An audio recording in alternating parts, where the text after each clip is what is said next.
Have you ever woken up one morning, looked into the mirror, and seen a stranger staring back at you?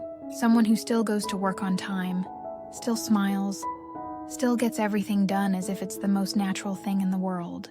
Someone who always knows what to say so no one gets upset, what to do so nothing falls apart. Someone who keeps holding it together so everyone believes they're fine. But deep down, something inside you has been running empty for a long time. You keep going. You keep trying. You keep telling yourself, just a little more. A little more to finish that project. A little more to please your boss. A little more so no one will be disappointed. But those little mores pile up over the years. And one day, you realize you no longer know what truly makes you feel alive. If you stop, you're afraid everything will collapse. Afraid someone will be disappointed. Afraid you're not good enough. So you put on the same familiar face, walk out with the practiced smile, and repeat another day your heart no longer takes part in. Slowly, you become someone who knows how to endure. But forget that endurance also has its limits. And maybe you think, everyone goes through this phase. But the frightening thing is, sometimes that phase lasts an entire lifetime. You keep living, breathing, working, but your soul has gone quiet long ago. Franz Kafka once wrote about that feeling, in a story both surreal and hauntingly real. One morning, Gregor Samsa, a diligent employee, woke up and discovered he had turned into a giant insect.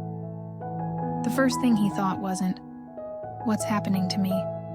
but, "I'm late for work." It sounds absurd, yet that's where Kafka captured the tragedy of modern life. People so used to living for duty that they lose themselves in the process. Gregor didn't really turn into a bug overnight. He had been metamorphosing long before that. From the day he treated obligation as breath, silence as love, and pain as something no one needed to know, he became a symbol of those who keep living, working, fulfilling expectations, yet feel dead inside. And perhaps, somewhere in today's world, we too are quietly transforming, not into insects, but into strangers to ourselves. This is Juliana Grey, where we explore the wisdom that helps us stop sighing every morning and begin to cherish life again. Today we'll step into the metamorphosis, not to revisit a tragic story, but to hold up a mirror to ourselves and see how easily we lose our true being amid the weight of expectations.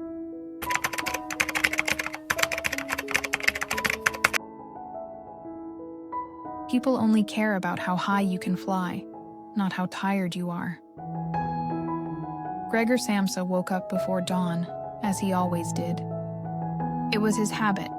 Wake early, work hard, repeat. For 5 years straight, he had never taken a day off, never made a mistake, never once complained. He was the perfect employee, a dutiful son, a pillar who was not allowed to fall. But that morning, when Gregor opened his eyes and found that he had turned into a giant insect, his first reaction wasn't fear, it was worry. I'm going to be late for work. It sounds absurd, yet it's painfully true. Because that isn't just the reflex of one man. It's the voice of an entire generation. A generation that trades health and dreams for the right not to be seen as weak. In a world where everything is measured by productivity, people are no longer defined by their souls, but by their results.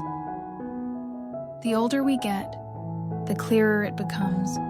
People only care how high you rise, not how weary you've become. As long as you're strong, they lean on you. When you collapse, they quietly turn away. And we, the ones who once longed to be loved, have learned to stay silent, to swallow our tears, and smile just enough to keep going. Somewhere in the rhythm of this life, there are millions of Gregor Samsas. They haven't turned into insects, but they're no longer themselves either. Every morning, they step out of their homes with an alert face, yet inside is a soul worn thin. They're afraid of being late, afraid of missing out, afraid of being replaced. And the most frightening part is that they've grown used to that fear, accepting it as normal. Perhaps that is the true tragedy of adulthood, when hard work is no longer a choice, but an obligation. When exhaustion becomes the standard for recognition, people praise you when you don't tire and call you responsible when you endure in silence. But behind those compliments lies a cold truth. This world doesn't need you to be happy. It only needs you to keep functioning.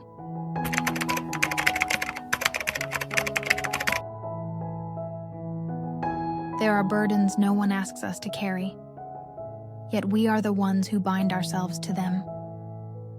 Gregor worked tirelessly to repay his father's debt, supporting his entire family without ever daring to stop. He believed that if he just tried a little harder, endured a little longer, things would eventually be fine. But as the days passed, his life stopped being life. It became an endless act of holding on. He couldn't rest, couldn't be weak, couldn't even be tired, because he knew, if he ever fell, the whole family would collapse with him. The most frightening thing for adults isn't hard work. It's the feeling that we're not allowed to stop. Every morning we walk out the door carrying invisible weights, telling ourselves, "I'm fine, I can handle it," while deep down, we know it's fear speaking. Fear of disappointing others if we slow down. Fear of being alone if we fall. We call it love. We call it responsibility. But sometimes, duty is just the fear of being abandoned, disguised as kindness. There are people who carry the whole world on their shoulders, not because anyone asked them to, but because they're afraid that if they let go, no one will need them anymore. So they tighten the rope around their own necks and call it obligation. We tell ourselves we're living for others, but in truth, we're only searching for a reason to exist. We want to be loved, yet mistake love for being needed.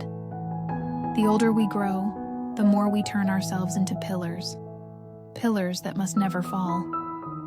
No matter how fierce the storm, no matter how heavy the rain, we must stand firm, because if I fall, who will take care of them?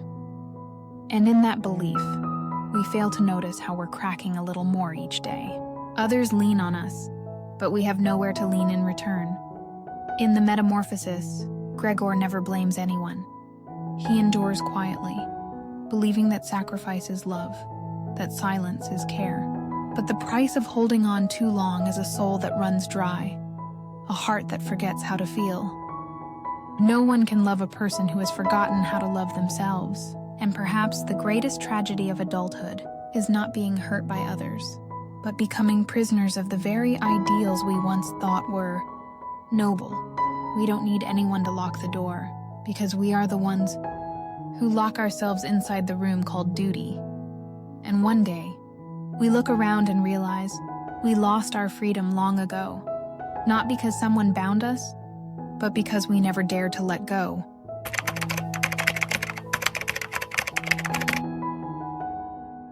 Don't live to please others.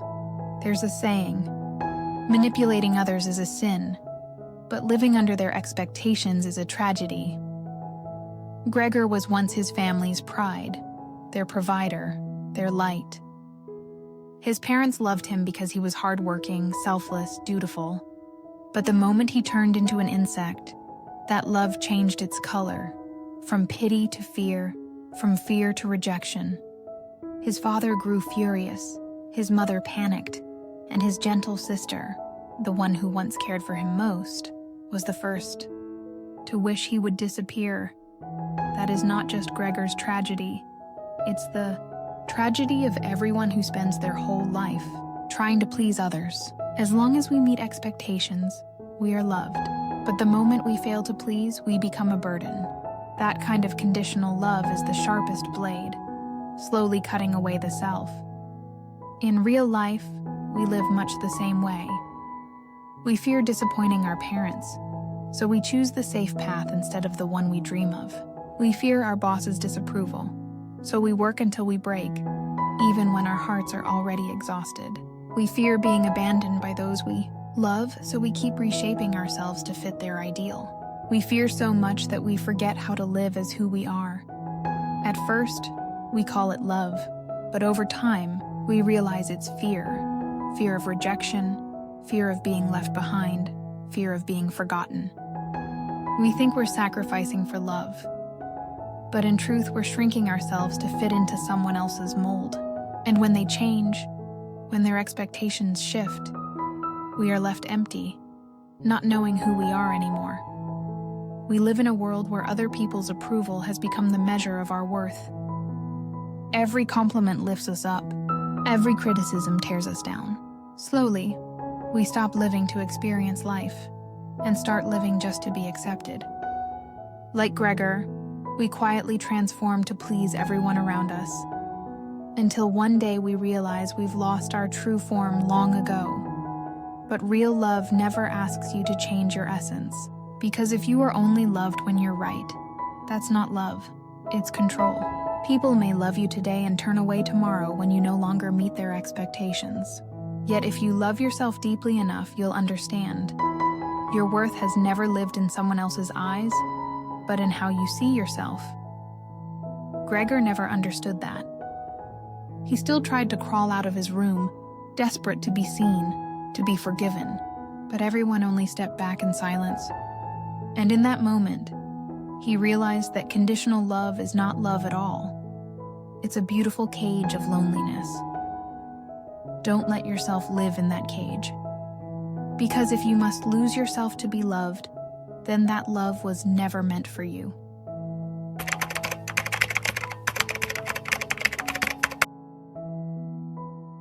When giving becomes an expectation. If you're always there, people forget that you were once something precious. Gregor was once the pride of his family. He worked tirelessly, paying off his father's debts, providing for his sister, covering every expense, and he never complained. Everyone loved him, but it was a love tied to convenience, a love that lasted only as long as he remained useful, reliable, and strong. The moment he collapsed, when his body could no longer function, they grew distant. The warmth of love faded, leaving behind the cold emptiness of indifference. At first, they pitied him. They comforted him, cared for him. But pity soon turned into discomfort, and discomfort into fatigue. His father frowned, his mother avoided his gaze, and his sister stopped bringing him food. Gregor lay there alone, listening to the footsteps fade outside his door. He wasn't angry, just strangely calm, as if he finally understood. When you give too much for too long, people begin to believe it's what you were made for. In psychology, this is known as the Westerner effect. When a reward is repeated too often, the receiver stops valuing it. In relationships, this happens quietly. When you're always the one who stays, who forgives, who endures, who cleans up the mess, gratitude fades. People begin to assume you exist to carry, to give, to sacrifice. And when you fall silent, they call it coldness. When you stop giving, they call it selfishness. But no one is more selfish than those who only take and never look back. We live in a world where kindness is finite, yet people treat it as infinite. We fail to see the worth of light until it's gone. No one notices the absence of the one who was always there, until they truly disappear. The price of endless sacrifice is invisibility. When you give too much for too long, people forget that your giving was a choice, not a duty. And in that cycle, love loses its shape, leaving behind only the chill of habit. In the Metamorphosis, when Gregor dies, his family doesn't cry. They simply tidy the room and go for a walk, relieved, as if a nightmare had ended. But that moment says everything. What hurts most is not being forgotten, but realizing that your existence was never seen as precious in the first place. Many of us live like Gregor, giving unconditionally, loving unconditionally, sacrificing until we're empty, believing that's how love survives. But true love doesn't grow from endless sacrifice. It exists only when both people stop long enough to truly see each other. Only when you stop will others realize your worth. Only when you no longer do everything will they notice what has been lost in your absence. And sometimes, your silence is the greatest lesson for those who once mistook your presence for something guaranteed.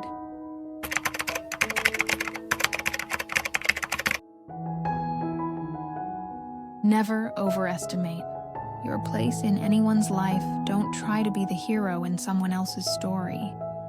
Because when the curtain falls, you'll be the only one left without a role to return to. Gregor lived his whole life that way, as the main character in his family's play. He was the provider, the pride, the reason everyone felt safe. But when he could no longer work, when his body deformed, when his voice became nothing but meaningless noise, every gaze that once turned toward him quietly looked away. Affection gave way to discomfort. Gratitude turned into burden. The pillar of the family became an outcast in the very home he once held together. That isn't just Gregor Samsa's story. It's the reality of many lives around us. We keep believing that if we give enough, sacrifice long enough, others will always cherish us. But affection built on usefulness is not love. It's dependency. When the benefit fades, so does the bond. And when you're no longer needed, you see the rawest truth about people. Some relationships seem unbreakable, yet they only exist as long as you still serve a purpose. The moment you stop bringing joy or support, you become unnecessary. And the most painful realization is not that someone stopped loving you, but that you were never truly loved, only needed. People often mistake being loved for being used. Gregor learned that too late. He never realized that kindness doesn't guarantee love, and sacrifice cannot buy sincerity. He kept believing that if he just tried a little harder, stayed quiet a little longer, they would love him again. But that moment never came. When a relationship is built on convenience, it collapses the instant the convenience is gone. It's in that moment, when you have nothing left to offer, that you finally see who people really are. This world runs on emotional cycles. The more you give, the more others grow accustomed to receiving. When you finally stop, they say you've changed, without realizing that you've simply run dry. And soon they'll find someone else. Someone still strong enough to bear the weight, to sacrifice, to keep playing the role you left behind. So never overestimate your place in anyone's life. In someone else's story, we are only side characters, remembered when we fit the scene, forgotten when the story moves on. True love doesn't demand endurance, it asks for balance. Because if only one person is holding on, only one person is trying to keep it alive, that's not love. It's exhaustion disguised as devotion. And sometimes, the most loving thing you can do is not to hold tighter, but to know when it's time to let go.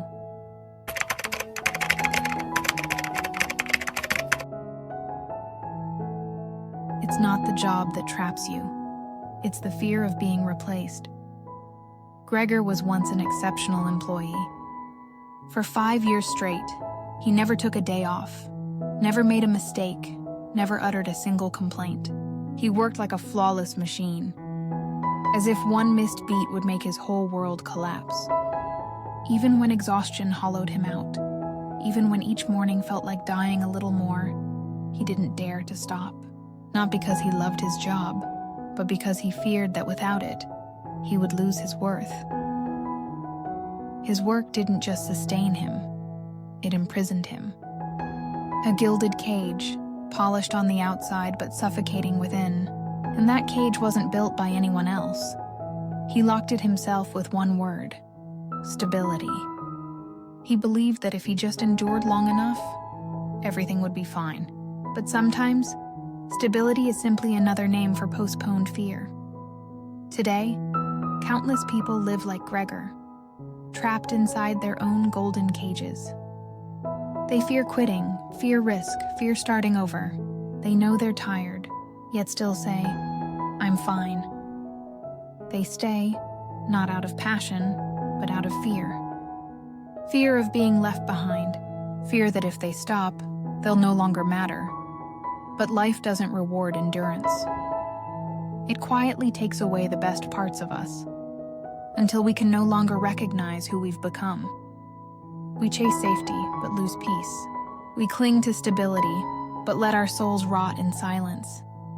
It was never the job that chained us. It was fear standing guard. Fear of failure. Fear of beginning again. Fear of not being enough. That fear is clever. It disguises itself as responsibility or discipline, making us believe we're doing the right thing. But in truth, we're only tightening the bars of the cage we built ourselves.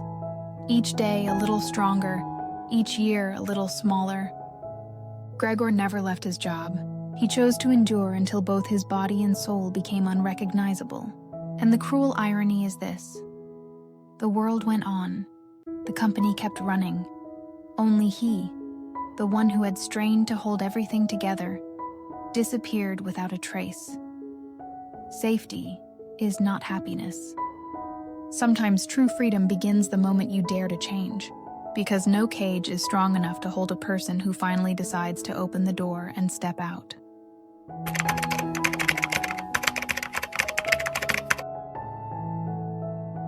Unhappiness begins the moment you lose yourself. You don't need to turn into an insect to know you've died inside. All it takes is one day without a dream. Gregor once had dreams. He longed for freedom.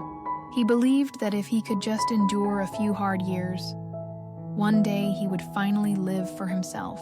But year after year, he traded freedom for responsibility, traded dreams for security, until eventually he lost his soul entirely. When he stopped fighting, stopped feeling, and merely existed, his death was no longer a tragedy, but the inevitable end of a life lived for everyone but himself. Gregor's death wasn't just the death of a man. It was a symbol of all those who are still alive, but whose inner fire has gone out. They still smile, still work, still meet every deadline, yet the light has vanished from their eyes. They exist in silence, in a world that seems loud, yet feels unbearably cold. True unhappiness doesn't come from being abandoned by others. It begins the moment we abandon ourselves. When we stop listening to our inner voice, stop doing what we love, stop believing we deserve freedom, that's when we start dying while still alive. And that is the greatest tragedy of all. Real freedom doesn't come from escaping others. It comes from the courage to live honestly with yourself. When you stop striving to be loved and start learning to love yourself, you no longer need to prove anything. Gregor never reached that moment, but you still can. You still have time to pause, to breathe, to ask yourself, who am I really living for? And if today were my last day, would I have the courage to live the way I truly want? Because in the end, what makes us happy is not being accepted by others, but being accepted by ourselves. And sometimes, the journey back to who you truly are is the bravest journey a person can ever take.